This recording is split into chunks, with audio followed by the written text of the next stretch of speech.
Bismillahirrahmanirrahim. Assalamualaikum warahmatullahi wabarakatuh. Alhamdulillahi rabbil alamin. Wassalatu wassalamu ala asyrafil anbiya'i wal mursalin wa ala alihi wa sahbihi ajma'in. Allahumma inna nas'aluka ilman nafi'a wa rizqan tayyiba wa amalan mutaqabbala. Allahumma ighfir lana washfi mardana warham mautana ya rabbal alamin. Amma ba'du, puji syukur kepada Allah kita panjatkan. Hari ini kita semua bisa kembali menjalani kewajiban kita dalam menuntut ilmu agama. Semoga Allah Subhanahu wa taala merahmati kita, mengajarkan kita ilmu yang bermanfaat, yang dapat mendekatkan diri kita kepada Allah Subhanahu wa taala. Amin ya rabbal alamin. Selanjutnya, salawat dan salam kita panjatkan kepada Nabi kita, Nabi besar Muhammad sallallahu alaihi wasallam, serta keluarga beliau, para sahabat, dan seluruh umat yang mengikuti langkah beliau sallallahu alaihi wasallam. Alhamdulillah, pada pertemuan pekan lalu kita sudah mempelajari beberapa hal mengenai najis dan juga tata cara membersihkan najis. Ada kemarin pertanyaan satu mengenai semut.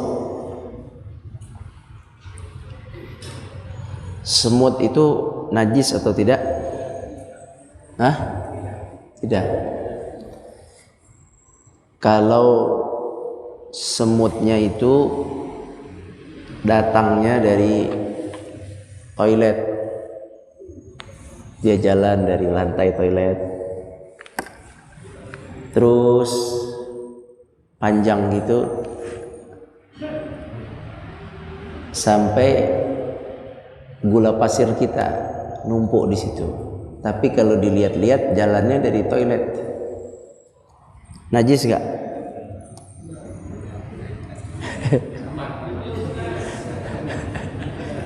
Kan dia dari toilet itu. Gimana Mas Warso? Najis gak Mas Warso? Kakinya kering.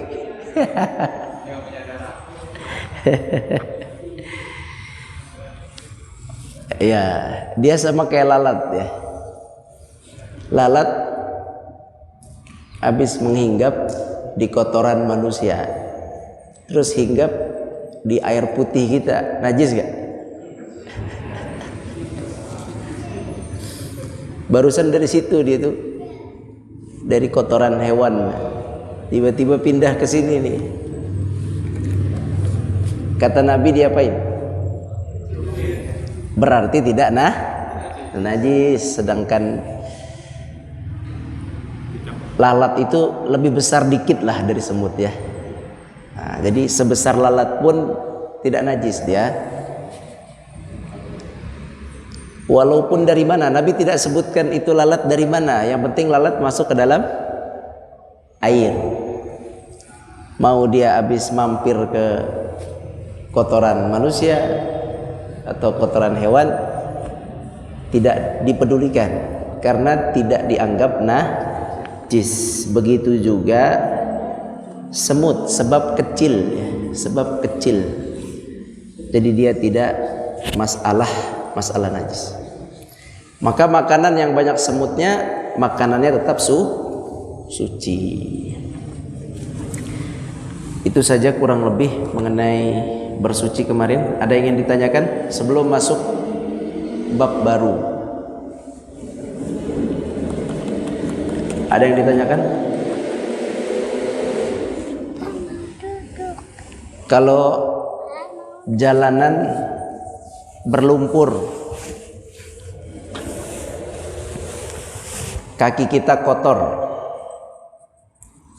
masuk masjid kena lumpur, kotor bajunya, kotor celananya, langsung masuk masjid sholat atau perlu cuci dulu kamar mandi? Kenapa dicuci? Hah? Dicuci kenapa? Biar nggak diomelin pengurus atau biar bersih? Kalau nggak dicuci boleh nggak? Kalau nggak dicuci sholatnya sah nggak? Kenapa sah? Kan banyak tanah itu kotor. Tukang gali tanah, gali sumur kotor semua. Dia sholat pakai baju itu boleh nggak? Hah? Sebab? Betul, boleh. Sebab tidak najis. Mau dia habis naik apa tuh namanya, panjat pinang sekalipun, kotor-kotor sekalipun, lumpur semua, mau sholat, hukumnya tidak mengapa. Sebab lumpur itu tidak najis. Ada satu permasalahan juga yang umum. Jika seseorang tidak punya pakaian kecuali najis, supir Gojek, supir online, dia berada jauh dari rumahnya, datang waktu sholat, dia nggak punya baju lagi, mau beli nggak ada, yang jual nggak ada uang, bajunya najis atau celananya najis, bagaimana caranya? Kira-kira gimana caranya? Pertama kali pastikan mana yang najis. Pertama kali apa? Tentukan di mana najis. Kalau kira-kira boleh nggak? Bukan, ini kira-kira najis. Kira-kira najis. Kira-kira, kayaknya. Kalau kayaknya najis, sebaiknya apa? Sebaiknya buang, kayaknya sholat. Karena nggak jelas. Kalau kayaknya najis, kayaknya pakaian saya najis. Baik, kayaknya najis. Cari mana bagian najis. Kalau nggak ketemu, ragu, pakai sholat. Karena nggak ketemu najisnya, hanya perasaan. Nggak ada hukum pakai perasaan, maka dianggap gugur. Sekarang kalau kita tahu najis, benar tahu najis, maka kita tetapkan mana yang najis, gitu ya. Kita tetapkan mana yang najis. Yang najis di bagian A, kita bersihkan, kita sucikan dengan air, siram dengan air. Begitu caranya. Ternyata yang najis semua celana dari atas sampai bawah. Jubah lah, pakai jubah atau pakai sarung sama baju, dalamnya cuman daleman. Najis, sarung semuanya najis, bajunya najis semua. Najisnya sebab kena darah lah, misalnya darah, berlumur darah baju sama celana, nggak ada lagi yang lain, najis semua. Kalau dia buka, sisa apa tadi? Sisa yang dalam. Nah, gimana hukumnya sholatnya? Emergency.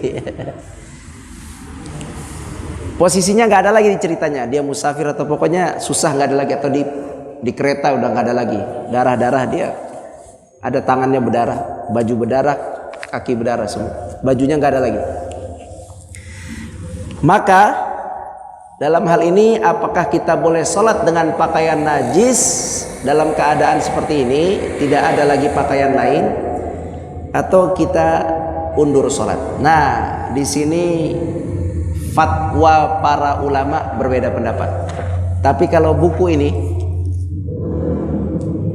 buku fikih sunnah, buku fikih sunnah tidak mengapa salat dalam keadaan darurat dengan pakaian najis. Di sini, ya, tidak mengapa dalam keadaan tidak ada lagi pilihan lain. Ini udah nggak ada lagi pilihannya. Kalau bajunya dibuka jadinya buka aurat, maka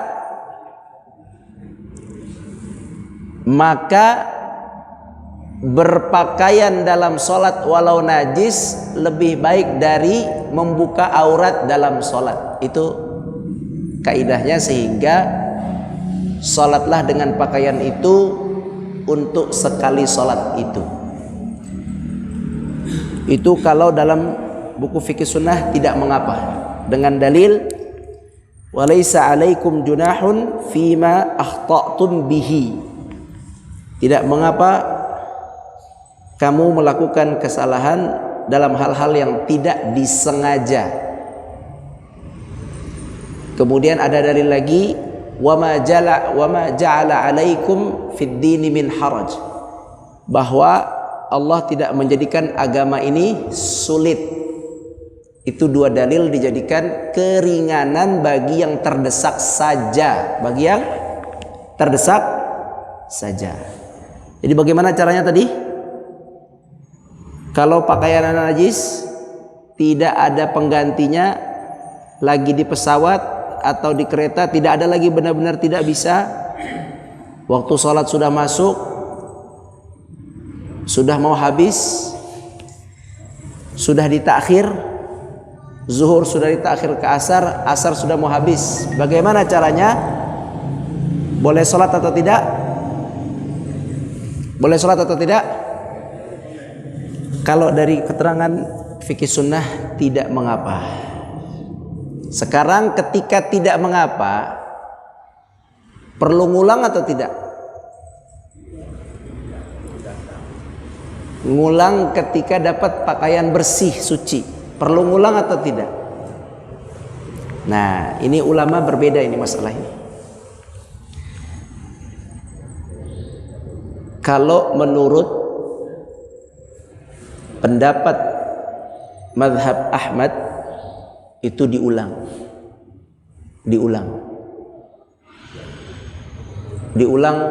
ketika sudah dapat pakaian yang suci. Tapi menurut pendapat yang lain tidak perlu diulang, karena berdalil tidak perlu diulang sebab syariat salat wajib itu sekali, seketika dilakukan maka gugur kewajiban, maka akhirnya tidak perlu mengulang. Jadi kita pilih yang mana nih? Pilih yang ngulang atau yang tidak ngulang? Pilih yang tidak mengulang ya. Kalau di fikih sunnah ini tidak perlu mengulang. Kalau di sini di buku kita ini tidak perlu mengulang. Baik. Jadi kalau ada penjelasan harus mengulang, silahkan. Kalau ada ustaz yang menerangkan harus diulang, jawabannya silahkan. Kalau ada ustaz yang mengatakan tidak perlu diulang, cukup salat itu saja, maka itu pun silahkan. Nah, ada lagi pendapat dari Imam Syafi'i. Cuman pendapat ini berat dilakukan. Dalam pendapat Imam Asy-Syafi'i, orang yang pakaiannya najis menurut beliau, maka boleh sholat tanpa pakaian. Berarti beliau mendahulukan apa tadi? Kesucian daripada aurat. Itu fatwa beliau. Bagaimana orang yang najis pakaiannya boleh salat dengan membuka pakaian yang najis. Ini pendapat beliau sampaikan di dalam kitab beliau. Boleh tanpa pakaian dan tidak perlu mengulang dalam pendapat beliau. Jadi beliau tidak setuju pakaian najis dipakai salat. Beliau tidak setuju. Menurut beliau, kalau bajunya semuanya kotor, buka bajunya. Salat tanpa baju sah, sebab tidak ada lagi. Namun sekali lagi pendapat ini sulit untuk diamalkan. Maka kalau kita melihat ke sini, kita melihat ke keringanan yang tadi, yakni tidak mengapa jika tidak disengaja dan agama tidak dibuat untuk mempersulit jika menggunakan dua ayat tersebut, maka kita ambil pendapat yang membolehkan salat dan tidak perlu mengulang. Bisa difahami ya? Tapi jangan dijadikan kebiasaan. Itu dalam keadaan terdesak saja. Bisa difahami ya? Terdesak saja. Ada yang ingin bertanya? Nah,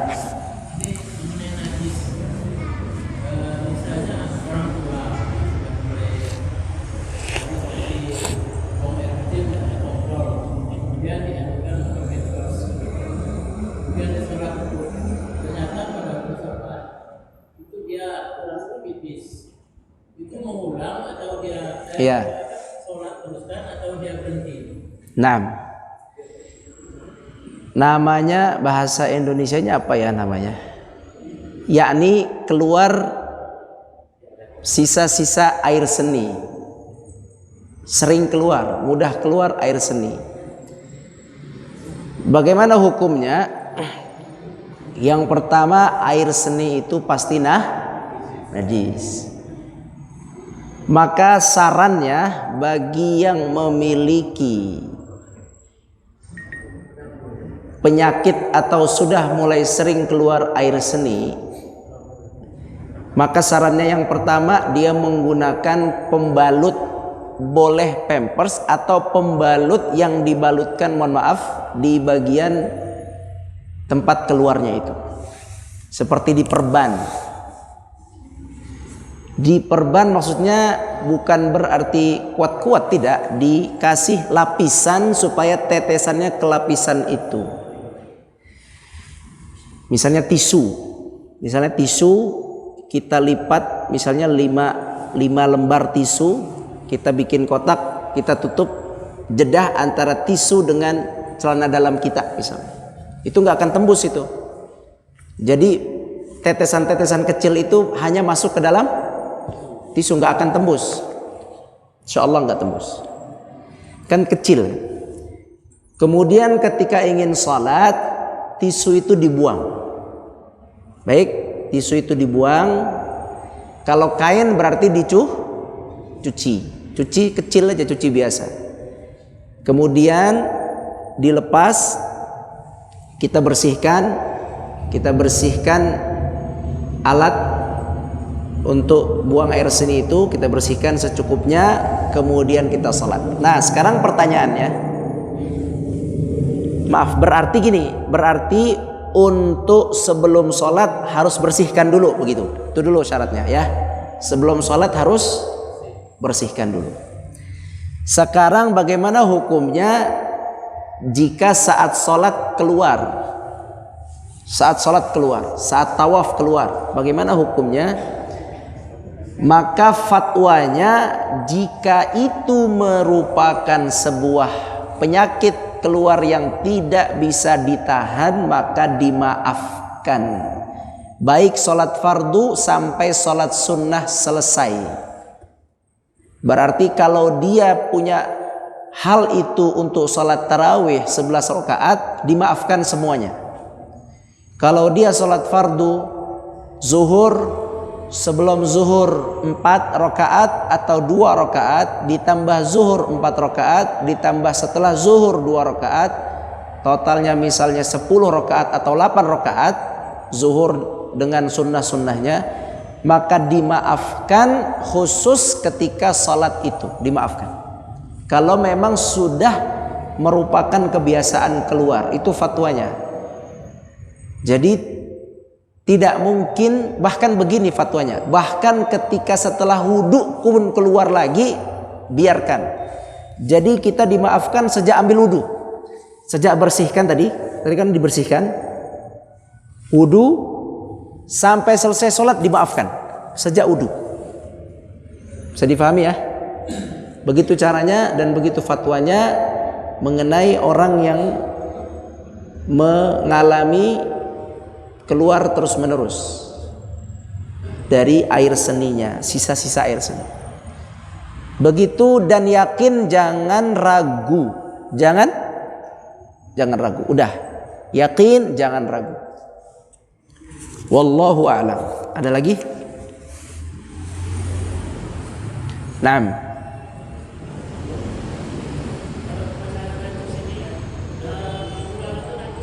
Hah? Ular tidak najis, bangkainya najis. Kalau sudah mati najis. Makan ular nggak boleh, ular haram.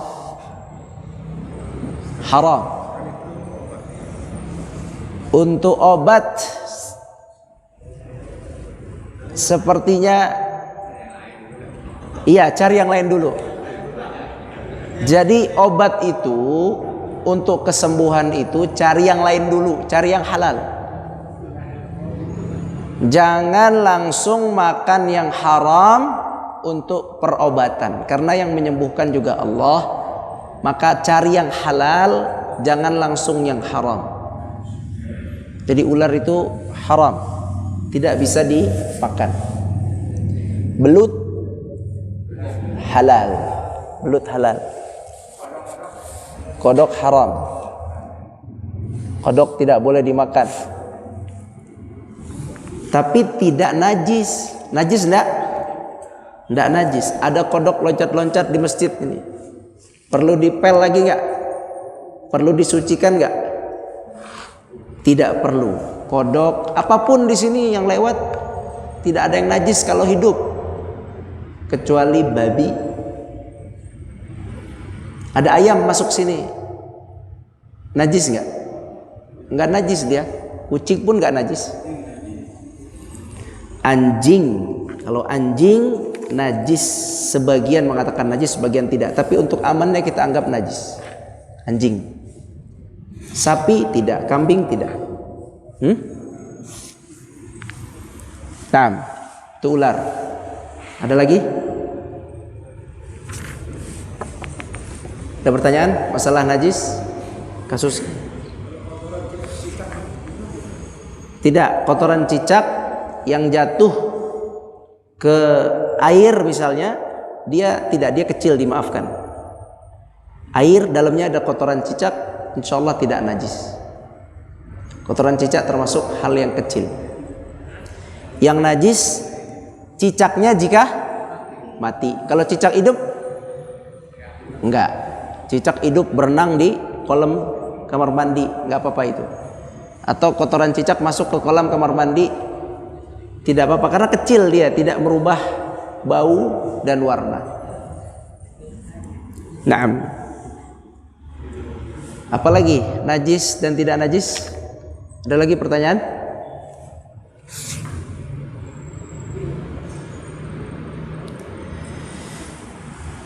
Kalau orang sholat, coba kemarin najis sama hadas bisa difahami? Bisa difahami najis dengan hadas? Kalau orang sholat, bajunya najis,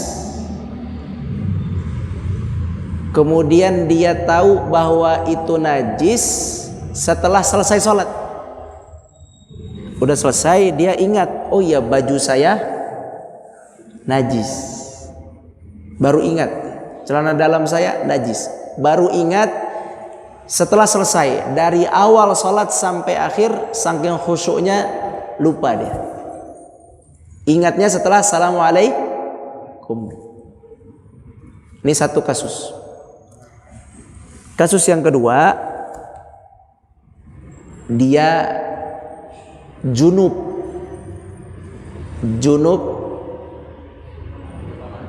lupa mandi. Dia sholat subuh, udah selesai, dia baru ingat, oh iya semalam saya junub. Yang satu sholat dengan najis, sudah selesai baru ingat. Yang satu sholat dengan hadas. Bisa bedakan hadas dengan najis? Yang satu najis, yang najis pakaiannya tadi, tapi sudah selesai. Yang satu hadas, yakni dia belum berwudu, belum mandi, belum bersuci, tapi udah selesai sholat. Bagaimana nih?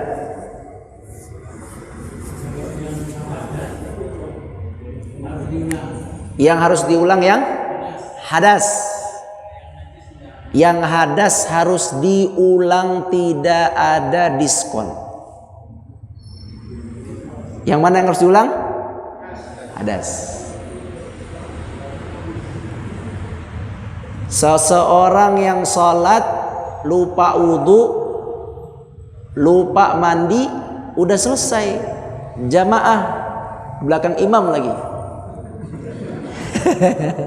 Udah percaya diri. Pas sampai rumah istrinya bilang, bang ente gak mandi dulu? Oh iya lupa. Berarti ini hadas, maka dia harus ngulang. Atau bang itu kan tadi buang angin, tadi kan kesentuh dengan saya, bermesra-mesra, sekarang udah belum? Oh iya lupa. Maka dia tidak sah, harus berwudu dan mengulang salat, karena ada Nabi sallallahu alaihi wasallam bersabda, la tuqbalu salatu ahadikum idza ahdatha. Tidak sah salat orang berhadas. Tapi kalau najis, tadi ada pemaafan najis itu. Karena najis itu adalah kotoran pada tempat tertentu, tidak semuanya. Najis itu kotoran pada tempat tertentu. Najis, yang mana najisnya? Di celana dalam. Oh baru ingat, nggak apa-apa. Tapi kalau hadas itu dari ujung rambut sampai ujung kaki, belum suci, maka perlu diangkat hadas itu dengan wudu atau begitu perbedaan hadas dengan najis. Jadi lebih berat mana? Hadas itu lebih berat. Lebih berat hadas itu. Contoh lagi nih. Sudah wudu. Sudah bersih. Sudah suci. Tiba-tiba anak kecil, cucu pup buang air besar. Dia minta dibersihkan, diceboki. Akhirnya kita ceboki. Kita peganglah tuh Kita bersihkan, kotorannya kita pegang. Selesai, kita lap. Dah. Pertanyaannya, wudunya masih ada nggak? Barusan megang itu, barusan bersihin kotoran bayi, langsung menyentuh kotoran bayi. Barusan, wudunya masih ada nggak? Boleh langsung sholat? Iya kan udah bersih. Perlu wudu lagi apa langsung sholat? Orang tua dah kalau masih baik. Sekarang yang kerja babysit sister orang tua manula, dia bersihkan kotorannya, air kencingnya semua dibersihkan, najis-najisnya dari kasurnya dibersihkan. Ini tangan penuh najis, udah dibersihkan, tangannya udah dibersihkan. Pertanyaannya, dia wudu lagi nggak? Hah? Dia udah ngobok-ngobok najis. Perlu wudu lagi nggak? Hah? Sekarang menyentuh najis itu membatalkan wudu nggak? Itu pertanyaannya. Yang membatalkan wudu apa? Hadas. Apa itu yang membatalkan wudu? Contohnya? Ya, buang angin. Itu batal wudu. Terus? Buang air kecil. Dari kita, air kecil kita keluar baru batal. Kalau air kecil orang lain kencingin kita, wudu kita batal nggak? Nggak batal. Najisnya dibersihkan. Sengaja dikencingin sama orang. Kita udah wudu, disiram air kencing, basah semua air kencing. Perlu wudu lagi nggak? Secara hukum air kencing yang kena ke kita tidak membatalkan wudu kita, karena bukan air kencing kita, bukan BAB kita. Kalau BAB kita, air kencing kita, baru itu batal sebab kita yang mengeluarkan. Tapi kalau yang dari luar itu tidak membatalkan. Contoh gini, ana udah wudu, masuk kamar mandi toilet, tidak pakai sendal. Masuk toilet tidak pakai sendal, di situ bau pesing, kemungkinan besar bekas kencing orang. Ana udah wudu, apa yang harus ana lakukan? Perlu wudu lagi nggak? Enggak, cukup kakinya saja dibersihkan. Itu cara membersihkan najis. Jadi najis itu dibersihkan di tempatnya, udah itu aja patokannya. Kalau hadas beda lagi, cara bersihkannya dengan wudu. Bisa difahami? Ada pertanyaan? Kita mengulang tentang najis. Nah,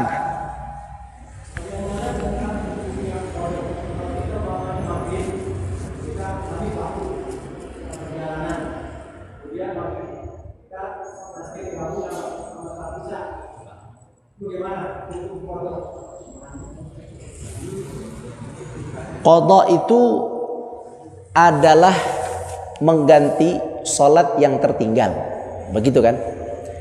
Apa hukum qadha? Hukum qadha wajib, karena sesuatu yang wajib ditinggalkan maka mengqadhanya juga wajib. Hukum qadha itu ikut hukum asal dari ibadah itu. Misal mengqadha puasa Ramadan, hukumnya wajib nggak qadha puasa Ramadan?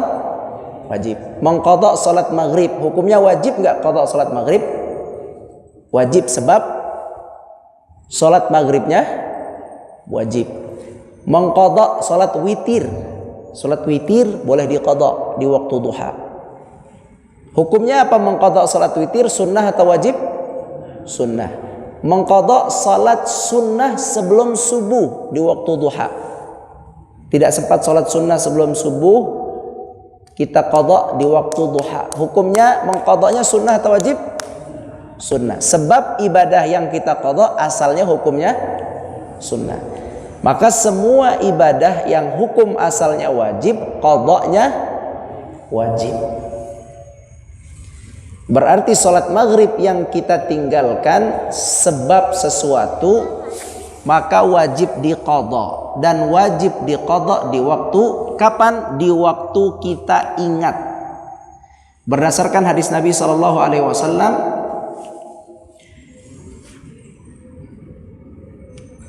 man nasiya salatan falyusalliha idza dzakaraha. Barang siapa yang terlupa atau meninggalkan salat, maka dia harus menggantinya saat mengingatnya, langsung dia ganti salatnya. Jadi itu cara mengqadha. Misalnya saya mau salat Isya jam 7.15, jam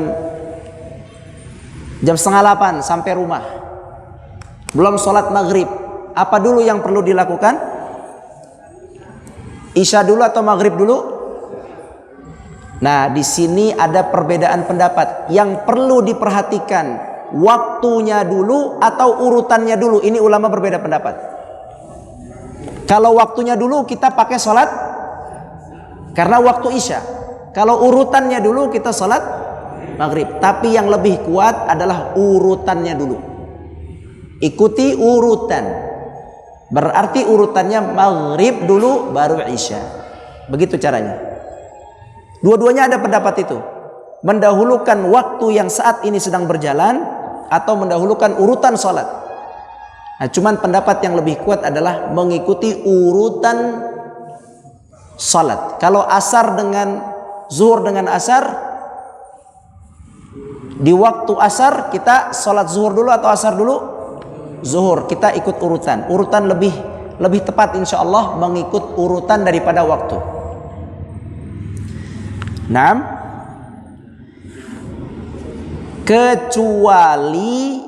kecuali posisi kita berada jamaah bersama imam rawatib di masjid, itu beda lagi. Masuk masjid sudah mulai sholat asar, sholatlah dulu asar, nanti qadha zuhur, sebab sudah masuk bersama imam rawatib. Tapi kalau di rumah mengerjakan masing-masing, ikuti urutan sholat. Ikuti urutan sholat. Insyaallah itu yang lebih kuat. Wallahu a'lam. Ada lagi?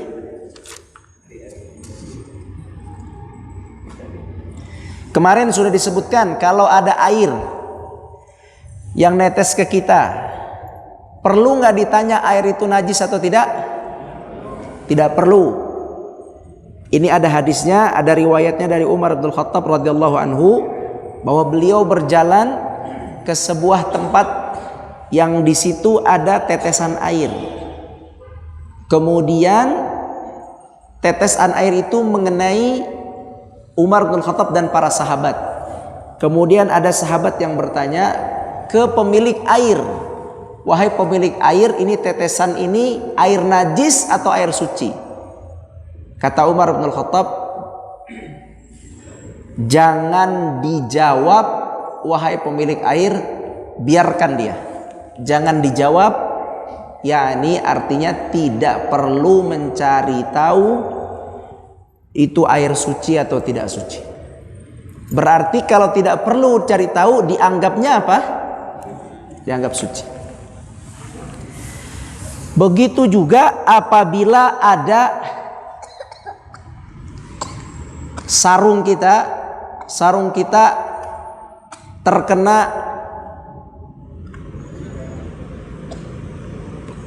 seperti tanah warna hitam misalnya, udah kelam, kena ke celana kita.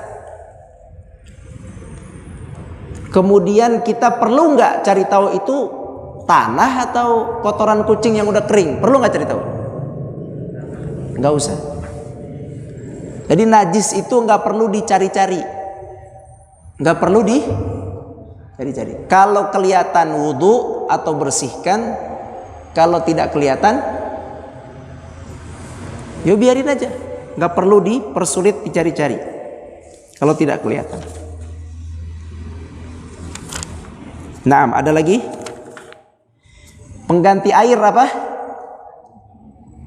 Bukan untuk najis dulu, untuk najis. Untuk najis kalau kotoran najis tidak ada air, penggantinya apa? Pengganti pertama batu. Karena di zaman Nabi menggunakan Nabi batu. Berapa syaratnya kalau pakai batu?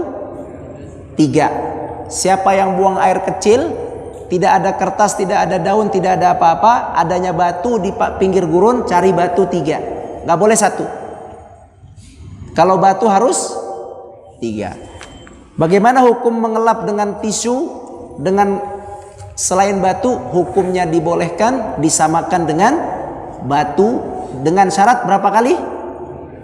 3. Pokoknya selain air 3. Kalau air cukup 1 kali siram, kita yakin bersih cukup. Tapi kalau selain air, hukumnya di toilet manapun yang menggunakan selain air harus 3 kali lap. Begitu hukumnya. Walaupun lap pertama sudah kering, tapi hukumnya kalau batu harus 3. Wallahu a'lam. Sudah? Besok insyaallah Ahad depan kita belajar adab-adab buang air. Adab-adab buang air. Minggu depan insyaallah, semoga ada umur. Subhanakallahumma bihamdika asyhadu an la ilaha illa anta nastaghfiruka wa natubu ilaik. Assalamualaikum warahmatullahi wabarakatuh.